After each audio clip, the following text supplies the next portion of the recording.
सभी माताओं बहनों को मेरा प्रणाम। आज के इस वीडियो में जानेंगे हरियालिका तीज पूजन की और व्रत की विधि क्या है, कैसे कब करना चाहिए, हरियालिका तीज की सही डेट क्या है और हरियालिका तीज किस टाइम पर 2020 में करेंगे आप, और हरियालिका तीज की पूजा की विधि क्या है, पूर्णतः इस वीडियो में हम सभी जानने वाले हैं। ये व्रत भाद्रपद मास की शुक्ल पक्ष की तृतीया तिथि को किया जाता है। इसे व्रत राज कहा गया है। इस व्रत के बारे में ऐसा कहा गया है कि यह महिलाओं के लिए सर्वोत्तम व्रत है, यानी कि इस व्रत को कुंवारी कन्याएं अगर करती हैं तो उन्हें मनोवांछित पति की प्राप्ति होती है, यानी कि वो जो पति चाहती हैं वो मिल जाएगा। इसके अलावा अगर सौभाग्यवती महिलाएं करती हैं, यानी कि शादीशुदा जो महिलाएं हैं वो करती हैं, तो उन्हें जन्म जन्मांतर तक उत्तम सुहाग की प्राप्ति होती है, उनका दुर्भाग्य समाप्त हो जाता है। यदि विधवा महिलाएं, विधवा माताएं बहनें इस व्रत को करती हैं तो उन्हें अगले जन्म में उत्तम सौभाग्य की प्राप्ति होने का संयोग ये व्रत बना देता है। इस व्रत को कुंवारी कन्या, सौभाग्यवती महिलाएं, इसके अलावा अन्य सभी महिलाएं कर सकती हैं और सभी को करना भी चाहिए, क्योंकि अगर जीवन से दुर्भाग्य को मिटाना चाहते हैं, दुर्भाग्य को समाप्त करना चाहते हैं, तो आपको यह व्रत अनिवार्य रूप से करना चाहिए। यह व्रत सबसे पहले माता पार्वती ने भगवान भोलेनाथ को पति के रूप में प्राप्त करने के लिए किया था, और यह व्रत भाद्रपद मास के शुक्ल पक्ष की तृतीया तिथि को किया जाता है। जिस दिन हस्त नक्षत्र तृतीया तिथि के साथ सम्मिलित होती है, उसी दिन इस व्रत को करने का विधान है। पुराणों में ऐसा लिखा हुआ है कि इस व्रत को करने से जीवन के सभी दुख, दरिद्रता, दुर्भाग्य समाप्त हो जाते हैं और महिलाओं के जीवन में यह व्रत सौभाग्य दिलाता है। इस बार हरियालिका तीज का, यानी कि हरितालिका तीज का जो व्रत है, जिसे तीजा व्रत कहा जाता है, व्रत राज कहा जाता है, 21 अगस्त 2020 यानी कि शुक्रवार के दिन हरियालिका तीज का व्रत रहेगा। इस व्रत में ये नियम होता है कि सुबह जैसे ही सूर्योदय हो, उसके पहले बायना, यानी कि अपनी सास के हाथ से आशीर्वाद स्वरूप कुछ फल या मिठाई लेना चाहिए। वैसे कई जगह इस परंपरा का विधान नहीं है, लेकिन कुछ एक जगह अपनी सास के हाथ से या अपनी जो भी बुजुर्ग माताएं बहनें घर में होती हैं, या कोई ब्राह्मणी हैं या कोई अन्य महिला हैं जो बुजुर्ग हैं, जो सम्माननीय हैं, उनके हाथ से फल या कोई मिठाई सुबह सुबह प्राप्त करके थोड़ी सी फल मिठाई ली जाती है। और सौभाग्य की वस्तुएं, साड़ी, बिछिया, पायल, जो भी उनके आशीर्वाद स्वरूप मिलता है आपको, वो जरूर लेना चाहिए। किसी न किसी से उनका आशीर्वाद लेकर के सूर्योदय जैसे ही होता है तब से इस व्रत का प्रारंभ कर लेना चाहिए, जो कि अगले दिन सूर्योदय तक व्रत चलेगा, यानी कि लगातार 24 घंटे का यह कठिन व्रत होता है। इसमें निर्जला निराहार व्रत को किया जाता है, यानी कि ना आप पानी पिएंगे, यानी कि जल भी ग्रहण नहीं करेंगे, ना ही कुछ खाना होता है इस व्रत में, ना ही किसी प्रकार का फलाहार, ना ही दूध, ना ही दही, यानी कि किसी भी प्रकार के खाने की चीज को आपको नहीं खाना चाहिए इस व्रत में, नहीं तो ये व्रत भंग माना जाता है। बहुत ही कठोर और बड़ा ही आत्मसंयम को धारण करने वाला यह व्रत होता है। हरितालिका तीज के दिन सुबह आपको सूर्योदय से पहले उठ जाना चाहिए और उठ करके सबसे पहले स्नान ध्यान कर लीजिए, शुद्ध वस्त्र धारण कर लीजिए, साफ स्वच्छ वस्त्र का धारण जरूर कीजिए। आपके पास नया हो वो पहनिए, या फिर आप पुराने ही कपड़े हों तो उनको अच्छे से धो करके साफ करके पहले से रख लीजिए आज ही से, और उसको ही धारण कीजिएगा। सासू माँ का आशीर्वाद लेकर के, घर के बड़े बुजुर्गों का आशीर्वाद प्राप्त करके, और सूर्योदय के समय संकल्प आपको करना है, हाथ में जल लेकर के, और बोलना है, आज भगवान की कृपा से मैं हरितालिका तीज का व्रत प्रारंभ करने जा रही हूँ। मुझे ईश्वर प्रभु शक्ति प्रदान करें, मेरी समस्त मनोकामनाओं को पूर्ण करने की शक्ति दें और पूर्ण करने में सहयोग करें, और मेरे जीवन में जो भी मेरी इच्छाएं हैं वो पूर्ण हो जाएं, कठिनाइयां सारी दूर हो जाएं। इस प्रकार से संकल्प करके सूर्योदय के साथ इस व्रत का प्रारंभ कीजिए, और शाम को समय प्रदोष काल में भगवान शिव जी का, यानी कि शंकर जी का पूजा करना चाहिए। शाम में पूजा कीजिएगा और इस विधान में बालू रेती के शिवलिंग बनाना चाहिए। आपको बालू रेती के गौरी, गणेश और पार्वती माता को आप स्थापित कीजिएगा। इसके अलावा केले का मंडप और एक फुलेरा लगा लीजिएगा। यदि ये सब आप नहीं कर सकते हैं तो केवल भगवान भोलेनाथ के शिवलिंग के पूजन से भी आपको लाभ होता है और उनको आपको जल, दूध, पंचामृत ये सभी सामग्रियां अर्पित करनी चाहिए। इसके अलावा सौभाग्य सामग्री आपको अर्पित करनी चाहिए।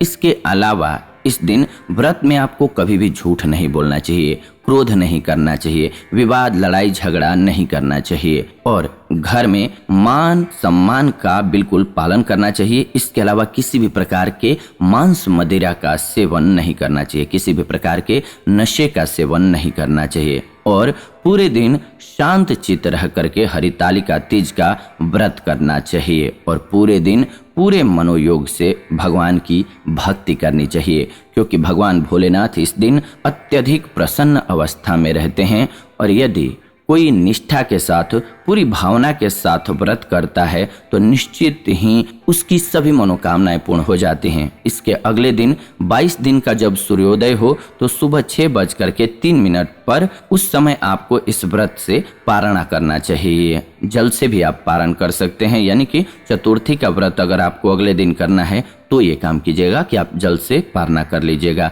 नहीं तो आप अन्न से, फल से, मिठाई से, कोई भी व्रत की सामग्री है या अन्य सामग्री है उससे पारणा कर सकते हैं। इस प्रकार से निर्जला को रह करके 24 घंटे इस व्रत को करना है और इस व्रत में सबसे महत्वपूर्ण बात यह है कि जो सौभाग्यवती महिलाएं होती हैं उन्हें 16 श्रृंगार धारण करके इस व्रत को करना चाहिए तथा कुंवारी कन्याएं जो होती हैं उनको विवाहित महिलाएं जैसे मंगलसूत्र पहनती हैं, बिछिया पहनती हैं, वो सब नहीं पहनना है। इसके अलावा मांग में सिंदूर नहीं लगाना है, मंगलसूत्र नहीं पहनना है। इसके अलावा पाँव में बिछिया, क्योंकि विवाहित महिलाएं जो श्रृंगार करती हैं उनको छोड़ करके आप सारे श्रृंगार कर सकते हैं, यानी कि कुंवारी कन्याएं कर सकते हैं, लेकिन जो एक शादीशुदा महिलाएं श्रृंगार करती हैं वो नहीं करना है।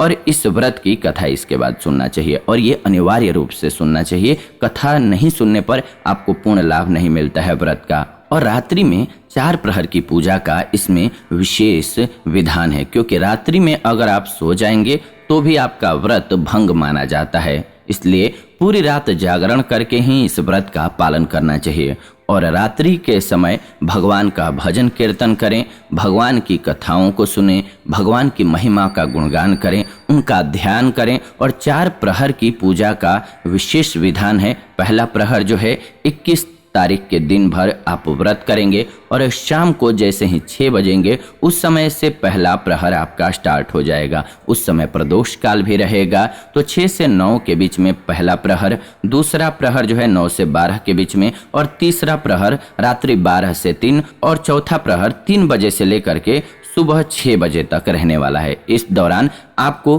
भगवान भोलेनाथ, माता पार्वती और गणेश जी का विधिवत पूजन करना है। उनको पुष्प, बिल्व पत्र, सौभाग्य की सारी सामग्रियां, पूजा में जो भी चीजें चढ़ाई जाती हैं वो सब कुछ, साड़ी, चूड़ी, बिछिया, जो श्रृंगार के सारे सामान होते हैं औरतों के, वो सारी चीजें चढ़ानी चाहिए। सभी सामग्रियों को जितना आपसे संभव हो उतना अर्पित करना चाहिए। इस दिन अच्छे प्रकार से श्रृंगार करके, मेहंदी इत्यादि लगा करके और पूरे भक्ति भाव के साथ में, पूरे मन के साथ में, पूरे विश्वास के साथ में, पूरी श्रद्धा के साथ में आपको व्रत करना चाहिए, क्योंकि माता पार्वती ने इस व्रत को करके ही भगवान भोलेनाथ को प्राप्त किया था और इस व्रत को व्रतराज कहा गया है। भगवान नारायण के मुखार बिंदु से जो है इस व्रत को सूची महाराज ने सुना और सूत जी महाराज के द्वारा 88,000 ऋषियों ने इस व्रत को सुना था और इस व्रत का संपूर्ण वृतांत जो है भगवान भोलेनाथ ने अपनी अर्धांगिनी पार्वती जी को सुनाया था। भगवान भोलेनाथ ने कहा था, जैसे तारा गणों में चंद्रमा और सभी वर्णों में ब्राह्मण और सभी प्रकार से जो है देवी देवताओं में नारायण प्रसिद्ध हैं, उसी प्रकार से हरितालिका तीज का व्रत जो है वो सभी व्रतों में उत्तम होता है। इसीलिए इस व्रत को व्रत राज कहा गया है। यानी कि जितने भी व्रत होते हैं सबका कोई अगर राजा है तो वो हरितालिका तीज है। इसीलिए सभी महिलाओं को पूरी निष्ठा के साथ में इस व्रत को करना चाहिए। माता पार्वती ने भगवान भोलेनाथ से पूछा था कि हे प्रभु, आप कृपा करके मुझे इस व्रत के बारे में बताइए और मुझे आपका अर्ध आसन कैसे प्राप्त हुआ और मैं आपकी अर्धांगिनी कैसे बन पाई हूँ, इस कारण को मैं जानना चाहती हूँ। तो भगवान भोलेनाथ ने उनको बताया था, देवी सुनो, तुम जो है राजा हिमालय की पुत्री थी और तुम्हारा विवाह जो है वो नारद जी के कहने के अनुसार, यानी कि नारद जी ने आकर के तुम्हारे पिता से कहा कि भगवान नारायण यानी कि विष्णु जी आपकी पुत्री से शादी करना चाहते हैं। तो तुम्हारे पिता भी मान गए। उधर नारद जी ने जाकर के विष्णु भगवान से कहा था कि हिमालय जो है वो अपनी पुत्री की शादी आपसे करना चाहते हैं। इस प्रकार से शादी तय हो गई थी। लेकिन तुम मन ही मन मुझे पति रूप में मान चुकी थी, वर्ण कर चुकी थी। इसीलिए तुम अपना घर छोड़ करके अपनी सहेली के माध्यम से, यानी कि सहेली तुमको हरण करके वन में लेकर के ले गई थी और इसीलिए इस व्रत का नाम जो है हरितालिका तीज पड़ा। इसीलिए तीजा भी कहा जाता है। हरण करके, हरितालिका यानी कि हरण करके और जो बाहर ले गई सखी तुम्हारी, इसीलिए हरितालिका इसका नाम पड़ा। और बाहर जाकर के तुमने अन्न जल का त्याग किया और केवल वहां पर कुछ वायु का सेवन करके इस प्रकार से कठिन व्रत को किया। जबकि सावन की तुमने बारिश सही, इसके बाद भाद्रपद माह की गर्मी सही जो कि हिरण को भी मार डालता है, वो भीषण गर्मी सही और इतने कठिन ढंग से तुमने वहां पर व्रत किया और कई वर्षों तक तुम इस व्रत को करते रही। और हरितालिका तीज के दिन यानी कि इस तृतीया तिथि को तुम सारी रात जगी रही और एक शिवलिंग बनाई बालू का और उसका पूजन करते रही। इस विधान को पूरी निष्ठा से संपन्न किया तुमने और उसी दिन मैंने प्रसन्न होकर के तुम्हें वरदान दिया था कि मैं तुम्हें अपनी पत्नी के रूप में स्वीकार करूंगा। इस प्रकार से इस व्रत के माध्यम से ही तुमको मेरा अर्ध आसन प्राप्त हुआ है। यह कठोर नियम का तुमने पालन किया था और उसके पश्चात तुम्हारे पिता हिमालय ने भी इस बात को मान लिया और मेरे साथ तुम्हारा विवाह संपन्न हो गया इस प्रकार से। इसीलिए इस व्रत को व्रत राज कहा गया है।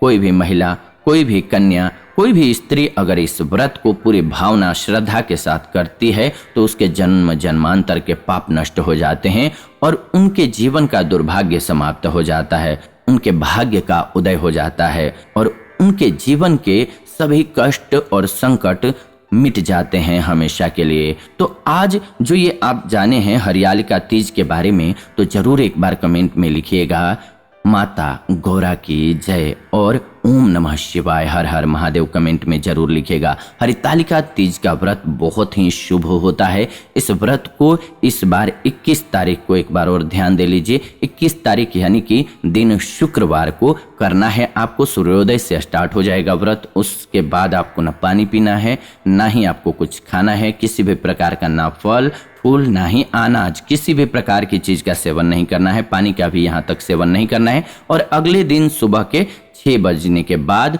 पारना करना है आपको, यानी कि सूर्योदय के बाद पारना करना है। और इस प्रकार से ये व्रत जो है संपन्न हो जाता है। नए वस्त्र पहनने होते हैं। इसी चैनल पर हमने आपके लिए इस व्रत की कथा भी सुनाया हुआ है, विस्तार से विधि भी बताया हुआ है, सामग्री भी बताया हुआ है। वैसे तो इस वीडियो में भी हमने आपको बताया, या फिर इसी चैनल पर प्लेलिस्ट पड़ी हुई है, उसमें कम्प्लीटली हरितालिका तीज के संबंध में हमने आपको बताया हुआ है। तो जाके जरूर देखिए और अपना विशेष प्यार ऐसे ही चैनल पर बनाए रखिए। वीडियो को लाइक कर दीजिए, शेयर कर दीजिए व्हाट्सएप पे, फेसबुक पे, ताकि सभी को वीडियो मिल सके।